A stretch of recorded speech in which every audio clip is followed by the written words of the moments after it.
اور اللہ کی راہ میں اور مسافروں کی مدد میں بھی یہ مال خرچ کرنا چاہیے. یہ پیراگراف آپ نے لکھنا ہے سوال نمبر 6 کے جواب میں. یعنی سوال نمبر اس صفحے پر آپ کو 3 سوالات کے جواب مل گئے. صفحہ نمبر 21 پر سوال نمبر 1, 2 اور 6 پر. اب نیکسٹ پیج پر آئیے. یہ ہے صفحہ نمبر 22. صفحہ نمبر 22 پر آپ کو ملیں گے سوال نمبر 3 اور سوال نمبر 4 کے جواب.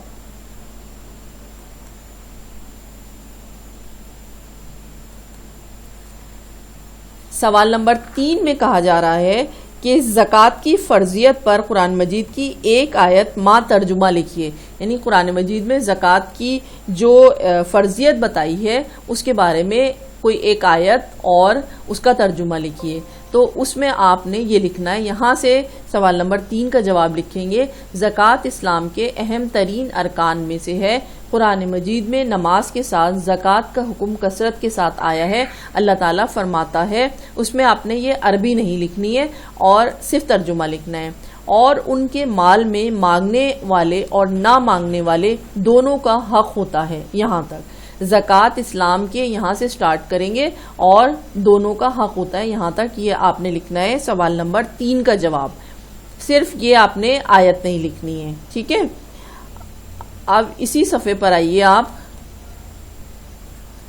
سوال نمبر 4 کی طرف. سوال نمبر 4 میں کہا جا رہا ہے کہ زکوٰۃ کی اہمیت پر روشنی ڈالیے. زکوٰۃ کی اہمیت پر روشنی ڈالیے. اس کا جواب بھی اسی صفحے پر یعنی صفحہ 22 پر ہے. یہاں اس کا جواب آپ یہاں سے شروع کریں گے. جب بھی کوئی شخص حضور اکرم صلی اللہ علیہ وسلم سے اسلام کی حقیقت کے بارے میں پوچھتا تو آپ صلی اللہ علیہ وسلم اسے نماز کے بعد زکوٰۃ کی ادائیگی کا حکم دیتے.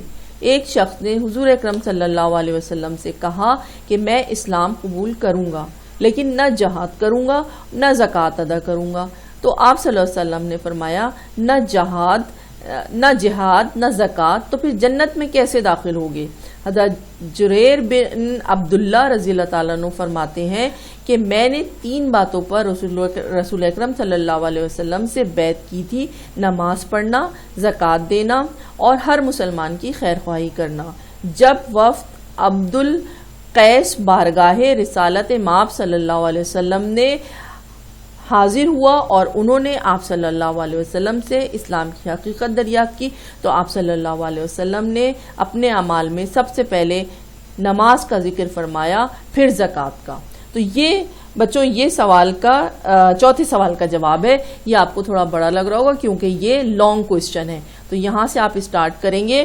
صفحہ نمبر 22 ہے یہ, اور جب بھی کوئی شخص یہاں سے سٹارٹ کریں گے اور یہ جو باکس بنا ہوا ہے اس کے نیچے جو پیراگراف ختم ہو رہا ہے ذکر فرمایا پھر زکوٰۃ کا.